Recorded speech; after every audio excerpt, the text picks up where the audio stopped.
सो जय हिंद एवरीवन, कैसे हो आप सभी। आई होप सभी बड़ा बेहतर डेफिनेटली अच्छे हो गए। Indian navy SSR first shift का पेपर डन हो चुका है और आप सभी कैंडिडेट का एक थोड़ा सा डर था, लाइक फर्स्ट टाइम जो एग्ज़ाम देने जा रहे हैं। एक्सपीरियंस कैंडिडेट भी मतलब डरना तो मतलब कॉमन सा था कि यार पेपर कैसा होगा, कैसा आएगा। फाइनली फर्स्ट शिफ्ट डन हो चुकी है और पेपर का रिव्यू मैंने अपने टेलीग्राम चैनल ऑनलाइन एजुकेशन पे शेयर कर दिया है। सेकेंड शिफ्ट और थर्ड शिफ्ट का रिव्यू यूट्यूब पे मैं वीडियो बना के नहीं इन्फॉर्म कर पाऊँगा, but for your kind information Telegram पे जरूर इन्फॉर्म करूँगा। सो अगर आप टेलीग्राम चैनल ऑनलाइन एजुकेशन पे नहीं जुड़े हो, जुड़ जाइएगा। Back to the topic. First number in time centre पहुँचे। सेंटर पे लगभग 60% कैंडिडेट रिपोर्ट कर रहे हैं। उसके बाद जो सेकंड चीज़ हो जाती है, रिपोर्ट करने के बाद सबसे पहले थोड़ी देर आपको बैठना होगा। डॉक्यूमेंटेशन में आप सभी का डाउट आ रहा था, बहुत सारे ऐसे कैंडिडेट परेशान है कि भैया एडमिट कार्ड के साथ में वो डोमिसाइल नहीं है, या फिर हमारे पास पैन कार्ड नहीं है, हमारे पास डीएल नहीं है, हमारे पास वोटर ID कार्ड नहीं है। तो सेंटर पर नेवी ने क्या क्या मांगा है, उन्होंने वहाँ पर आपसे केवल आपका आधार कार्ड फ़ोटो और आधार कार्ड फ़ोटो और आपका एडमिट कार्ड ही मांगा है। तो आप वो चीज़ लेकर के जा सकते हैं। वैसे आपको सारी की सारी चीज़ें लेके जानी है, सेंटर पर डिपेंड करता है। बट एक भाई है जो राजस्थान से बिलोंग करता है, उन्होंने बहुत अच्छे से रिव्यू शेयर किया। लगभग मेरी 12 से 13 मिनट बात हुई है। आप टेलीग्राम पे जाकर अगर सुनना चाहें तो सुन सकते हैं। उनकी और मेरी कन्वर्सेशन 13 मिनट की कन्वर्सेशन हुई है। वहाँ पे उन्होंने ये चीज़ शेयर करी कि भैया केवल वो एडमिट कार्ड और आधार कार्ड और फ़ोटो आपसे मांग रहे थे, बाकी क्या रहते कि सब अपना बाहर रख के आइए। ओके, एंट्री कर जाएंगे आप, आपका एग्ज़ाम स्टार्ट होगा। एग्ज़ाम एज़ यूजुअल आपका जैसे लास्ट टाइम आया था वैसे ही आया है, मतलब कि मिक्स क्वेश्चन आ रहे हैं। तो वहाँ पे चीज़ें बिल्कुल क्लियर कर पाना थोड़ा सा मुश्किल हो जाता है, बट सिंपल सी बात है। जब पेपर आप स्टार्ट करेंगे तो कहीं पे आपको फिजिक्स का, कहीं पे आपको मैथ्स का, कहीं पे आपको जीके का, कहीं पे आपको साइंस का, ऐसे इस तरह से आपको क्वेश्चन डेफिनेटली देखने को मिलने वाले हैं। तो बस यही चीज़ें हैं आप सभी के लिए मेरा सजेशन। जैसे ही आप पेपर स्टार्ट करेंगे तो लेवल का क्या रहा है पेपर का, तो लेवल इजी टू मॉडरेट रहा है। पेपर में ज़्यादा क्वेश्चन हार्ड नहीं आया। मैंने जैसे बैच के कैंडिडेट को सारी की सारी चीज़ें कराई थी, वो सारे का सारा आपको देखने को मिल जाएगा। रानी की वाव पूछा था कहाँ पे है, ठीक है। रानी की वाव फेमस जो मोनूमेंट टाइप में स्टार्टिंग का टॉपिक कराया था मैंने। तो रानी की वाव का गुजरात में सभी को पता हो। WTO का हेडक्वार्टर कहाँ पे है, WTO, WHO, UNO। अभी रिसेंट मैंने टेलीग्राम पे, इवन ऑनलाइन एजुकेशन के टेलीग्राम चैनल पे भी ये चीज़ पोस्ट करी थी कि बोला भी था एक क्वेश्चन यहाँ से आ सकता है। थ्योरी ऑफ रिलेटिविटी किसने पूछी, सेकंड लॉ ऑफ मोशन पूछ दिया, हैप्पी का एडजेक्टिव पूछ दिया। अब बताओ वो कैप्स में क्या क्या पूछा है। वो कैप्स में पूछा टेरेबल, डरावना। मैंने कैसे कितने कठिन कठिन कास्ट ली, हाँ, और कितना डरावने ग्रूशियम मकबरा से रिलेट कराया था एक मीनिंग। तो ऐसे करके वो कैप्स पूछा है। जीके ओवरऑल इजी था। जीके में रीजनिंग के क्वेश्चन केवल एक ही आए हैं, ठीक है। 2 का स्क्वायर 4 और 4 9 गैप था 25 36 16 फिल करना था, ठीक है। एक ही क्वेश्चन आया। बाकी करंट अफेयर के क्वेश्चन स्पोर्ट्स टॉपिक से आए एज यूजुअल। मैं बता रहा हूँ अवार्ड से आपका हल्दी घाटी का युद्ध पूछा है आपके पेपर में 1576 वाला, जो मैंने आप सभी को बताया। अवार्ड बताए हैं। अवार्ड से क्वेश्चन साहित्य अकादमी 1965 वाला पूछा है कि कब स्टार्ट हुआ था। उसके बाद स्पोर्ट्स से क्वेश्चन पूछा है, फीफा से क्वेश्चन पूछा है। तो डेफिनेटली वही टॉपिक आ रहा है यार। फुल फॉर्म आया है, कैपिटल करेंसी में इंडिया की करेंसी पूछ दी है, ठीक है। तो जो मतलब जीके में जो टॉपिक आने थे हमेशा वही टॉपिक आए हैं।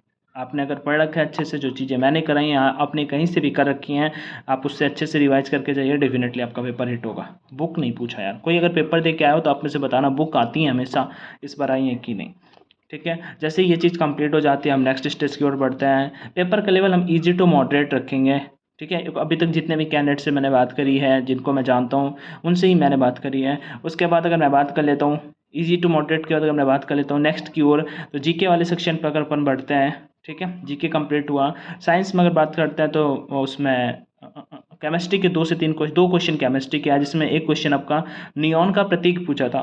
Do you know, like hydrogen H होता है, hydrogen helium lithium beryllium boron carbon nitrogen oxygen neon, ठीक है, नियॉन, ठीक है। तो ये वाला नियॉन का Ni जो होता है उसका प्रतीक पूछा था, सिंबल पूछा था। सोडियम जैसे Na होता है, ठीक है, मैग्नीशियम के Mg होता है, वैसे Fe जैसे लोहा का होता है वैसे। उसके बाद आपका बायोलॉजी में बात कर लेते हैं तो एडिशन से भी क्वेश्चन था, विटामिन से भी एक क्वेश्चन आया था, कैल्शियम किस विटामिन में कैल्शियम पाया जाता है, ऐसा करके कोई क्वेश्चन था। जैसे ये कंप्लीट होता है उसके बाद आपका थर्मोडाइनामिक्स से क्वेश्चन थे, न्यूटन्स के लॉ से क्वेश्चन थे। उसके साथ ही अगर बात कर लेते हैं वहाँ पे यूनिट एंड डायमेंशन में या डिस्प्लेसमेंट का आई थिंक पूछा था, हाँ डिस्प्लेसमेंट का पूछा था। भारत की मुद्रा भी पूछी थी। रानी की वाव कहाँ पे, नील नदी किस महाद्वीप में स्थित है, ये पूछा था, ठीक है, मिस्र में होती है। और CSA का फुल फॉर्म पूछा था। विस्थापन की SI यूनिट पूछी थी। डिस्प्लेसमेंट की SI यूनिट ऑफ डिस्प्लेसमेंट पूछा हुआ था। ये चीज़ हो जाती है। जैसे ये कंप्लीट होता है तो हम उसके बाद नेक्स्ट अगर बात कर लेते हैं यहाँ पे, उसके बाद मैथ्स का बात कर लेते हैं। तो मैंने मैथ्स के लिए एक दो कैंडिडेट से बात किया, बट मैथ्स के जिन भी कैंडिडेट से बात किया वो ज़्यादा मैथ्स में अच्छे नहीं थे।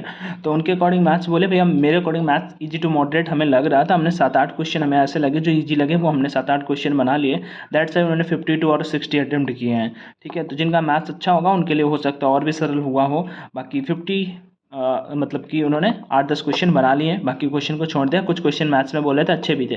ट्रिगोनोमेट्री टॉपिक से 2 से 3 क्वेश्चन थे। ठीक है, कैलकुलस टॉपिक से 2 से 3 क्वेश्चन थे, ऐसे करके मैथ्स टॉपिक से थे। इंग्लिश काफ़ी ईजी अच्छी खासी आई है। कहीं कहीं कुछ कैंडिडेट कह रहे थे 3 नरेशन के क्वेश्चन। देखो नरेशन मिनिमल 2 आएगा, एक्टिव पैसिव मिनिमल 2 आएगा, पंक्चुएशन मिनिमल 2 आएगा। अब अभी कैंडिडेट ने कुछ ने बोला कि भैया 3 थे, कोई कह रहा 2 था, वरना मिनिमल 2 तो आने ही है। तो पंक्चुएशन पढ़ के जाना है यार। आप सभी को मैंने PDF प्रोवाइड कराया, साथ ही साथ क्लास भी करवाया था।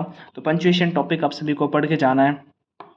उसके बाद पैसेज नहीं आया है, इरर के क्वेश्चन नहीं आया है। फिलर जो आए हैं, फिलर आए हैं प्रीपोजिशन से 2 फिलर थे। मैंने फिक्स प्रीपोजिशन टेलीग्राम पे भी शेयर किए थे।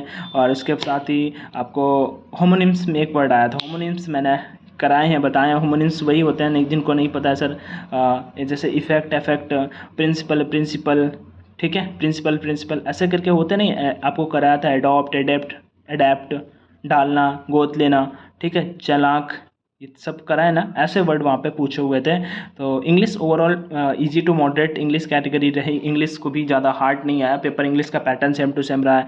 इंग्लिश सबसे इजी हम रख सकते हैं, क्योंकि इंग्लिश का हमें पहले ही पता था कि नरेशन आने, और नरेशन के बेसिक से रूल अगर आपको पता है तो वर्ब एलिमिनेट करके कर सकते हो। वैसे आपसे भले ना बने, लेकिन ऑप्शंस, क्वेश्चन देख के, ऑप्शन देख के आप हटा सकते हो और क्वेश्चन को अटेम्प्ट कर सकते हो।